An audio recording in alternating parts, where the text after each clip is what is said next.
And now, I'm honored to introduce the man who's the reason why we're all here today. This man had an inspirational idea 22 years ago, that no one ought to be denied the chance to attend college.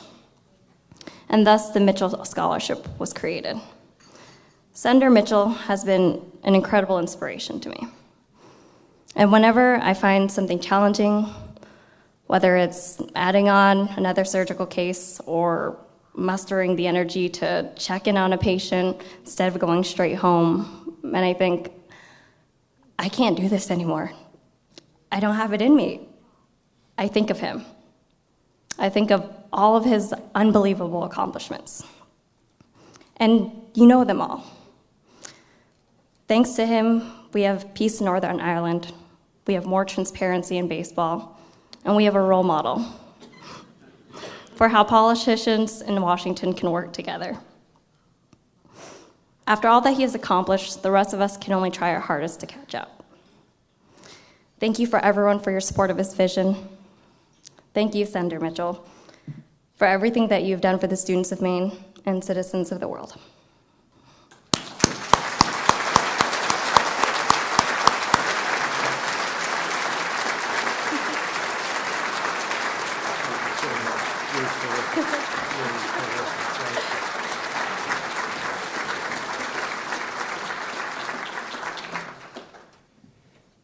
Thank you very much, Kim, for that very generous introduction.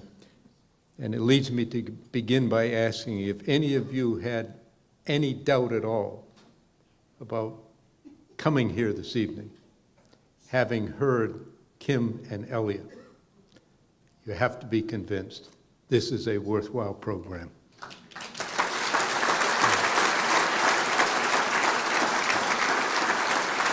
And you may not believe this, but it is true. They are representative of the much larger group of student scholars that we've been able to help. They're all smart, eloquent, articulate, will be successful, and will contribute to their community, to our state, and to our country. So Kim and Elliot, we're all very proud of you, what you've accomplished, but you have a long way to go, and we know that you'll justify the faith that all these people here this evening and many others who you'll never meet who've made it possible for you to do what you've done and even more what you're going to do. Many, many distinguished guests are here, as always is the case. But this being an event and a program dedicated to education, I want to acknowledge the presence of the leaders of higher education institutions in Maine who have honored us by their presence this evening. I'd like to read their names, ask each of them to stand and remain standing, and ask all of you to hold your applause until all are standing, and then join me in thanking them for being here this evening and for the tremendous work that they are doing to help all the people of Maine, in particular their students. Ron Cantor, Southern Maine Community College. Robert Clark, Husson. Glenn Cummings, University of Southern Maine. Jim Dlugos, St. Joseph's College. Kate Foster, University of Maine at Farmington. Richard Hopper, Kennebec Valley Community College. Susan Hunter, University of Maine at Orono. Lisa Larson, Eastern Maine Community College. Raymond Rice, University of Maine at Presque Isle. Clayton Rose, Bowdoin College. And John Short, University of Maine at Fort Kent. Please join me in thanking them for being here this evening.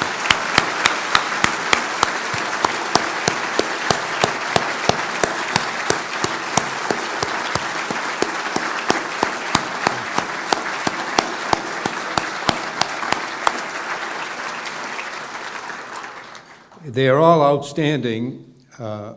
I want to say a special word about Sue Hunter, who has announced that she will retire from her position at the University of Maine at Orono. Sue has spent much of her adult life, her entire academic career at Orono. I've gotten to know her very well. I have the greatest of respect and admiration for her, and I want to especially thank Sue for what she's done for so many thousands of young Maine students who've passed through Orono and into our communities and state during her tenure there. So join me in thanking Sue especially for her work.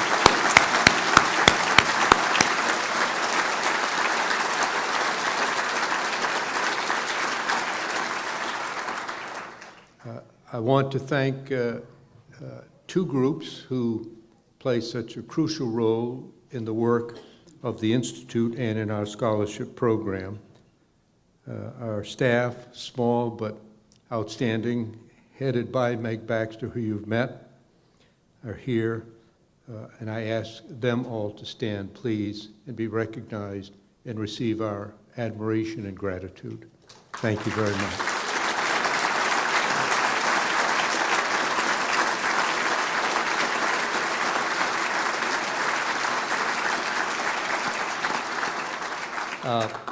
Many of you have come a long way, but earlier at the reception, I met the parents of one of our staff members, Kim Gustafson, who does such an outstanding job, and they came all the way from Santa Clara, California, to be here this evening. So where are Kim's parents? Here they are over here. Stand up.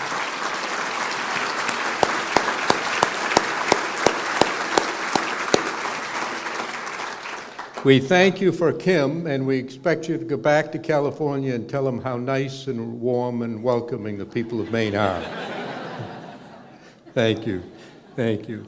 And I want to recognize Joe Foley, the chairman of our board, Chris Pierce, the vice chairman, and all of the other members of the board who are here, who devote so much of their time, their effort, their leadership, and their resources to this program. Without them, it would not be possible. So may I ask all of the members of the board, Joe especially, and Chris, and the others to stand, please.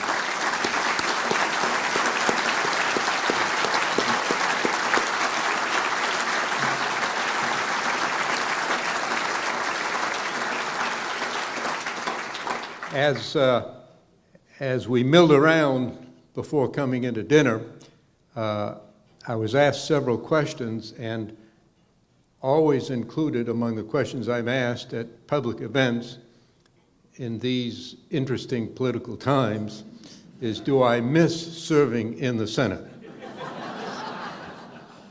And as a matter of fact, I always laugh too when I get asked the question. But my answer is that I miss not much of it. I really don't miss the Washington part, but I do miss the opportunity to travel around Maine, meeting with people. I visited every community in Maine, spoke at the graduation of every high school in Maine when I was in the Senate. And although I was born and raised in Waterville, I really had not been to much of Maine. And I'm certain that's true of most of you, that although you live here, your patterns of life form and you follow a consistent path, but don't travel to every part of the state unless your job takes you there. And what I really miss is the interchange with people, the interaction with people, particularly the way that Mainers can keep people who think highly of themselves very humble.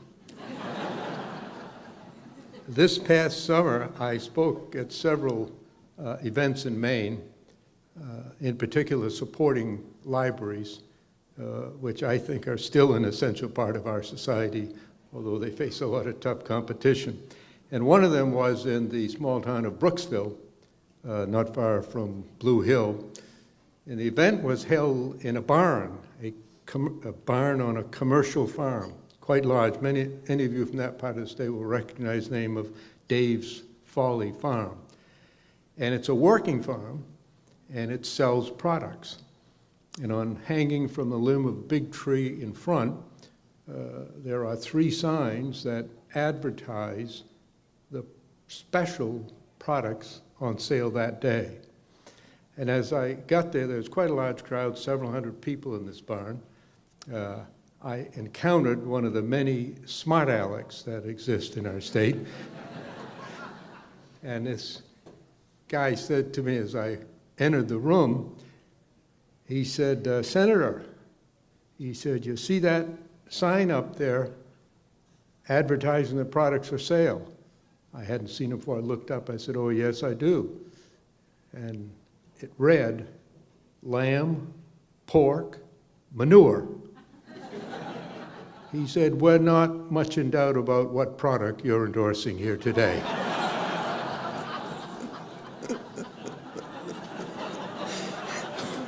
That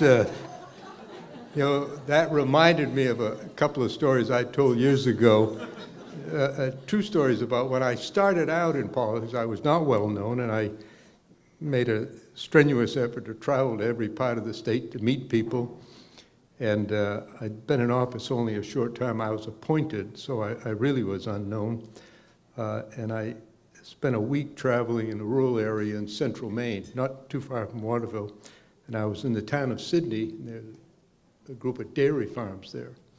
And I stopped at a dairy farm. I went in and introduced myself to the farmer, and he was very friendly and hospitable. We had a nice chat. He asked me to sign a book. I did that. He asked me to take a picture with him and his wife. I did that. And then he asked me if I would have a picture taken with 2 of his cows. I said, knowing even then that, of course, the art of success in politics is the ability to gracefully make a fool of yourself. I agreed. I said, look, I've been asked to have pictures taken with dogs and cats, but nobody's ever asked me to take a picture with a cow before. I'd be happy to do it, provided you explain why. Well, I took the picture with the 2 cows. A local newspaper photographer was there, and it turned out that the government of Saudi Arabia had hired an American agricultural consultant to assist them in upgrading their national dairy herd. And this consultant traveled around the United States, picked out a group of prize cows from different parts of the country, and 2 of them came from Sydney, Maine, and this farm was quite proud of it. And that, I thought, was a good reason to have a picture taken with these 2 prize cows. So the next morning, in the local paper, a picture appeared of me and the 2 cows and describing the reason why I had that picture taken. And I was going from door to door in farms, and there was one farm that was way off the highway. It was a really long distance down to the farmhouse. And when I got there, I knocked at the door, and an elderly gentleman answered, and you do this often enough, and within a few seconds, you are aware of what kind of a reception you're going to get. And I sensed right away that it was not going to be friendly. So, struggling to make small talk, I said to him, I said, boy, I said, you got a really long driveway off the highway here. He said, well, if it was any shorter, it wouldn't reach my house.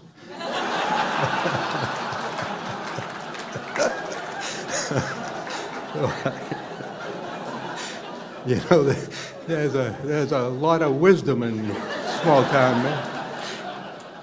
So I put out my hand and I told him who I was, and he said, oh, I know who you are. I said, how do you know that? He said, well, I seen your picture in the paper with them 2 cows. I said, well, what'd you think about it? He said, listen, Senator, I'm a Republican. He said, I think we ought to keep the cows here and send you to Saudi Arabia.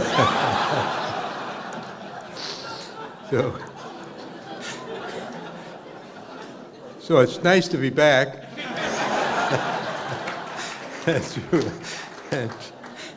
And to feel grounded once again in Maine.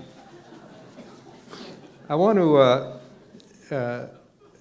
speak not too long, but to say a few serious words about some of the challenges facing our country and some of what we're doing at the Institute in this program. Our country, the United States, is the dominant world power, and I believe will continue to be as far into the future as human beings can see.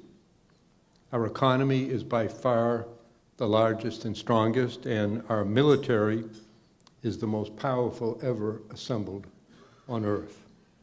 And yet, tens of millions of Americans are fearful, anxious, angry. On first impression, it seems contradictory.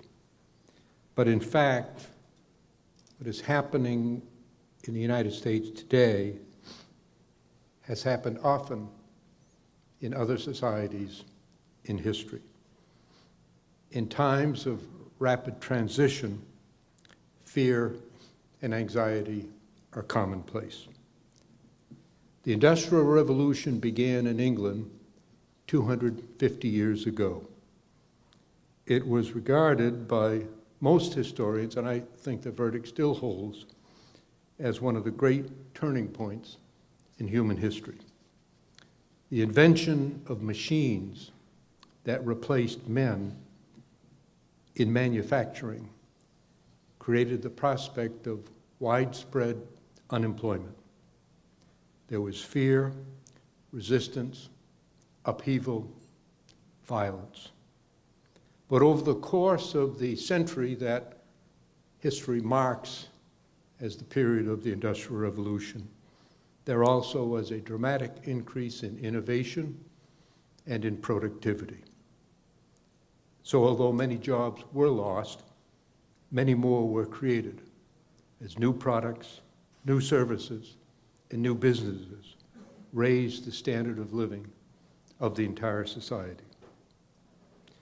We are now experiencing a revolution that future historians will judge to be of equal or even greater significance.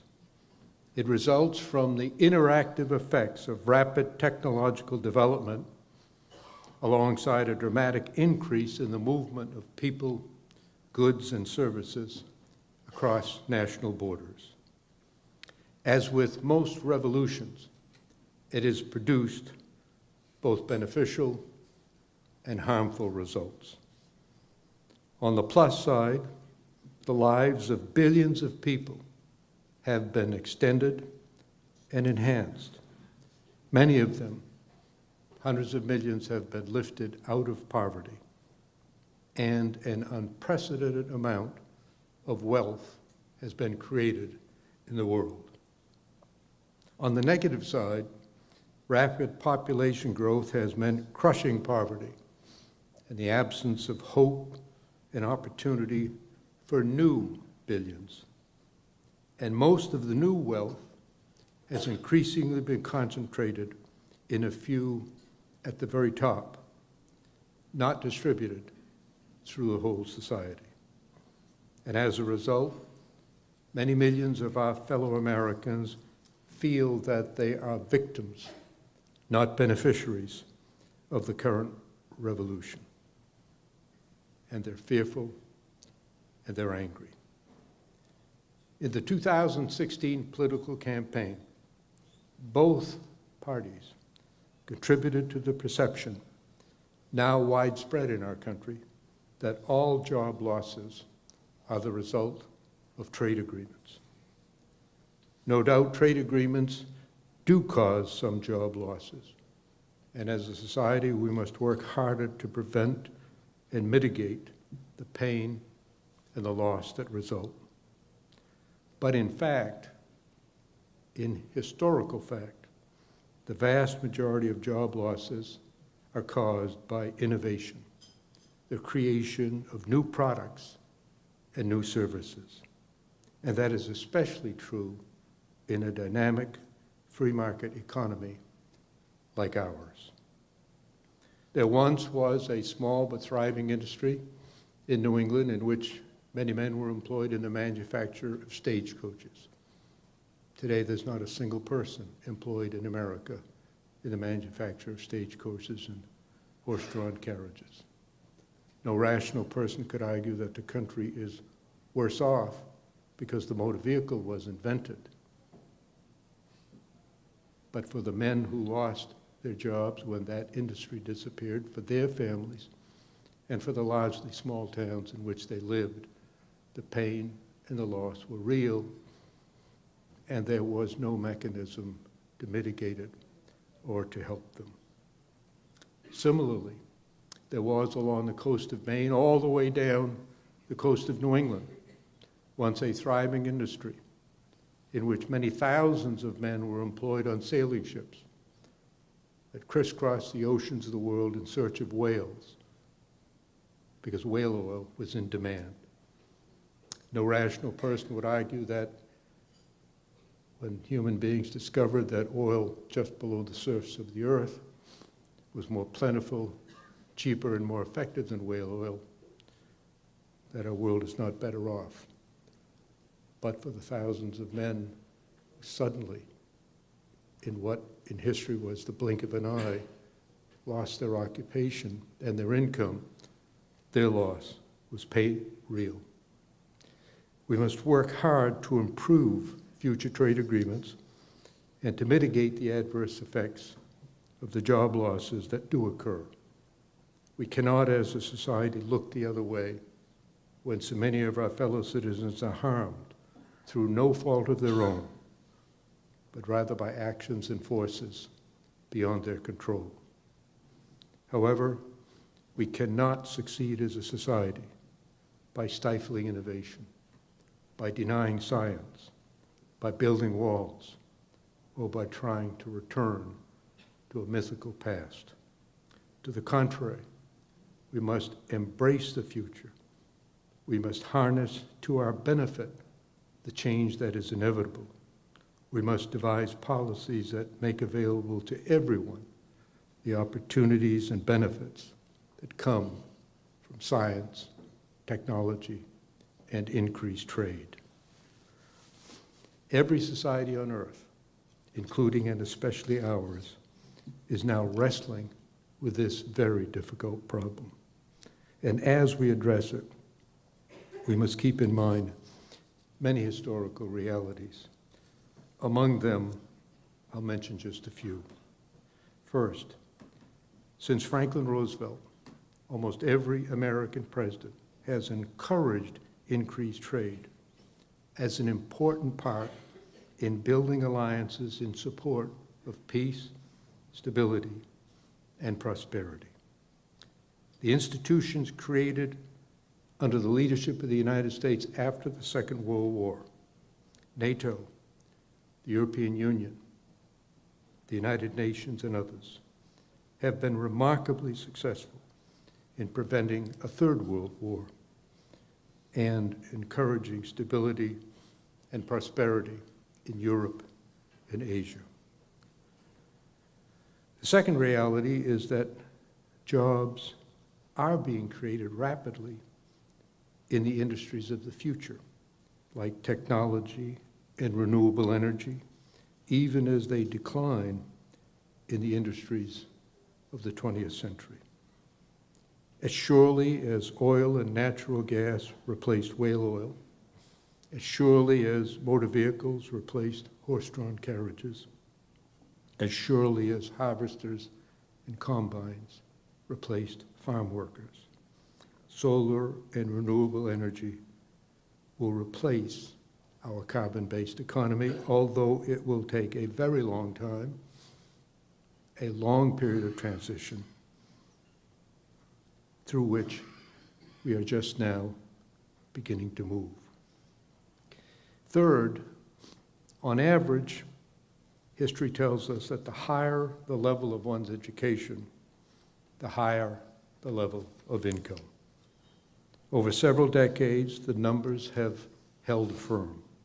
The unemployment rate for college graduates is consistently half that of high school graduates.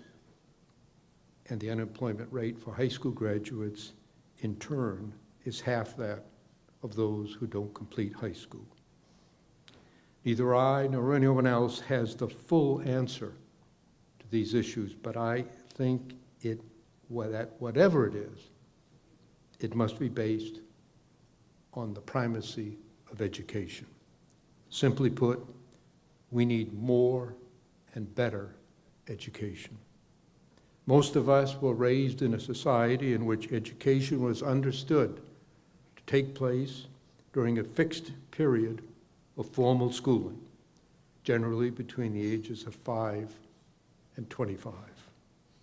But in the 21st century and beyond, it is imperative that Americans view education more broadly as continuous learning over their entire lifetimes, and as including the acquisition of knowledge and the specific skills needed in the age of technology.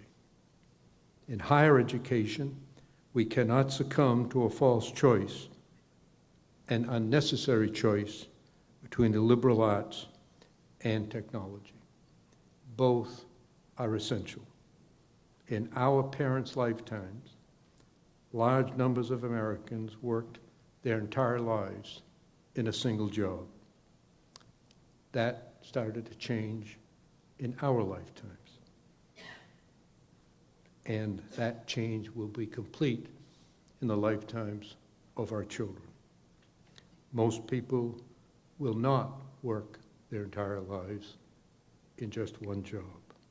The norm will be many jobs, often in completely different parts of the economy. As the pace of change quickens, so must our response quicken as a society and as individuals if we all are to succeed. And finally, as I've said many times at these events and elsewhere, it is imperative that opportunity be available to all Americans, whatever their backgrounds. If these two young scholars this evening demonstrate anything, they demonstrate that reality. And that principle is at the heart of our scholarship program. We believe that the spark of genius can be found wherever there are human beings. Genius knows no language, no race, no religion. In Maine, that means our largest cities and our smallest towns.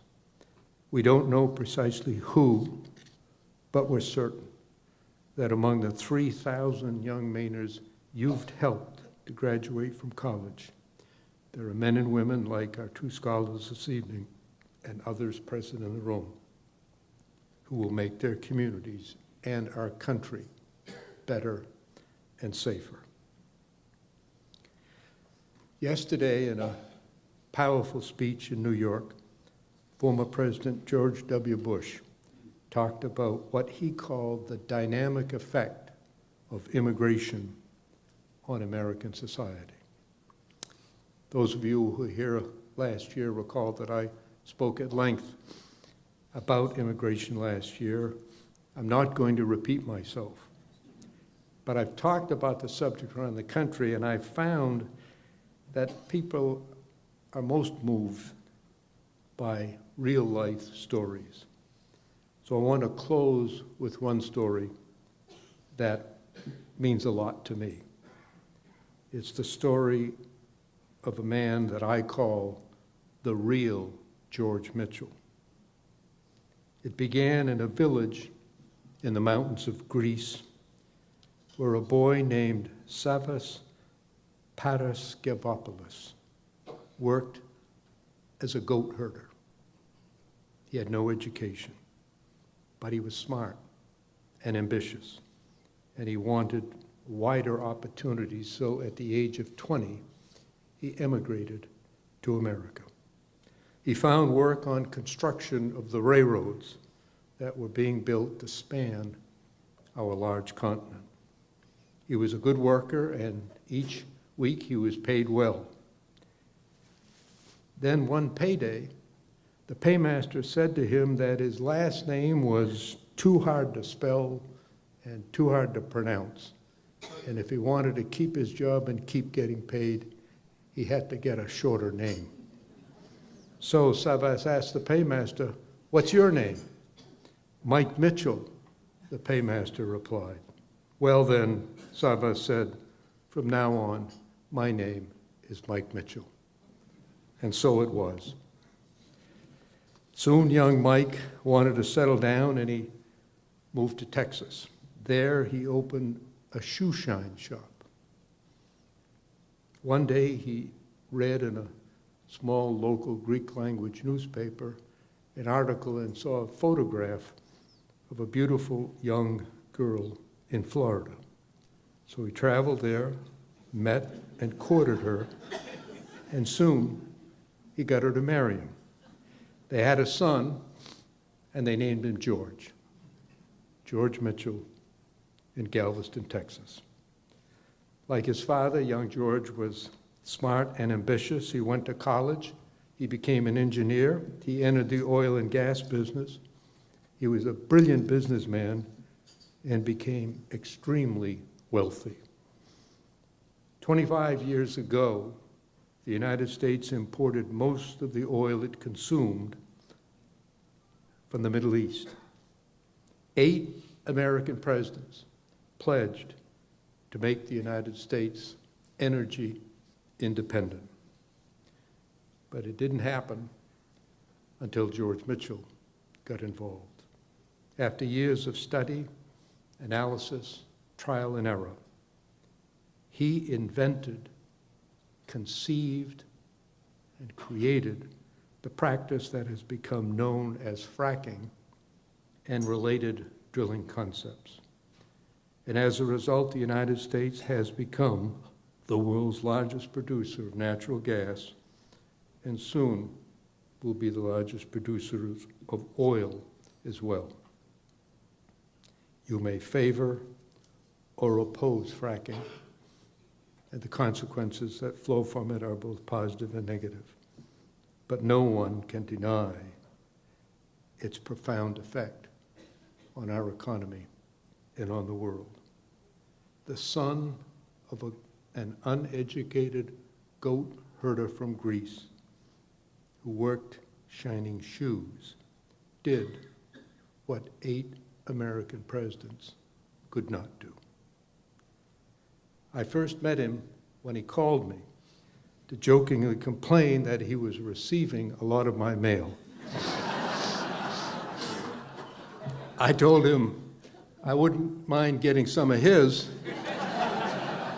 especially his bank statements. He was not just a great man, he was really a very nice guy, and we became good friends. Long after I've been forgotten, that man, the man I call the real George Mitchell, will be remembered because he changed the world. I like to think that one of our students, at a time and in a way that none of us can foresee, that even they can't foresee, also will in some way change the world. We are the most fortunate people ever to have lived to be Americans, citizens of a country which, despite our many serious imperfections, on display every day for the world to see, still is the most open, the most free, the most just society in all of human history. Constantly acknowledging error when it occurs, constantly struggling to right the wrongs of the past, constantly struggling to make opportunity for all a reality.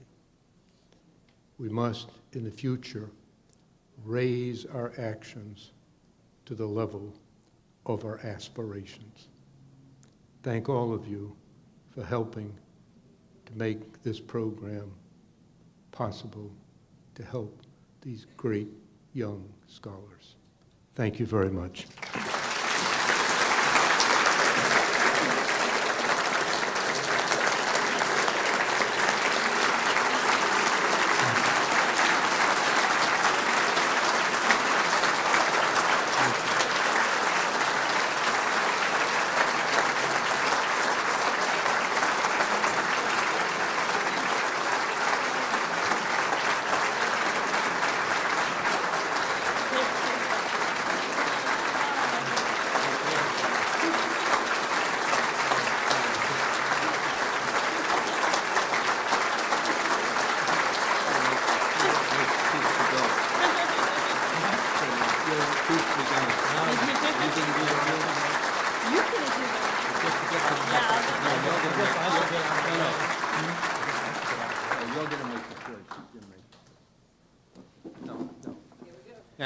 Kim said several times that I was going to select the raffle winner. Many years ago, when I joined Senator Muskie's staff,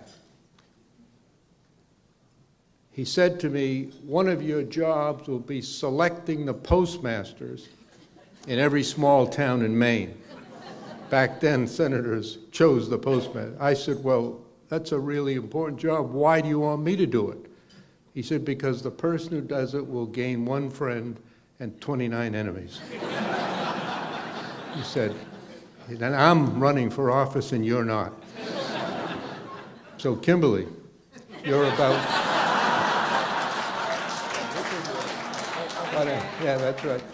Elliot's going to hold the box, and you are going to make 1 friend and 299 enemies. It's more than 100, I can tell. I'm very proud. Yeah. Thank you. All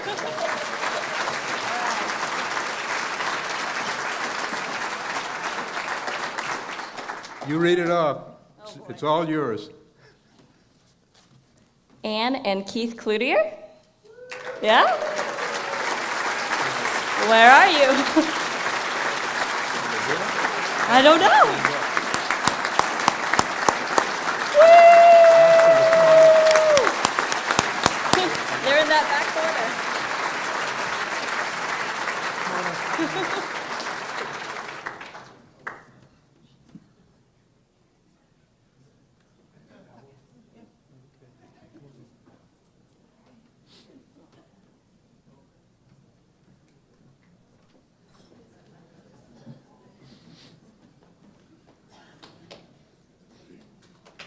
Come on up.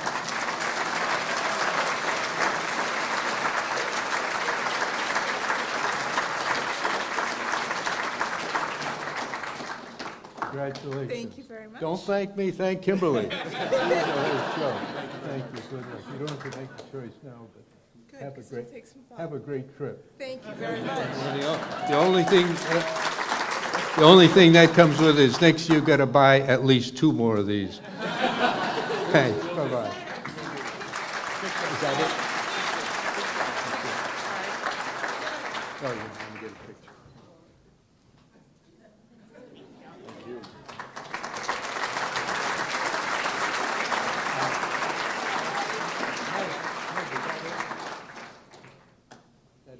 Okay, that's the program. Thank you all very much. Have a great evening. We appreciate your help.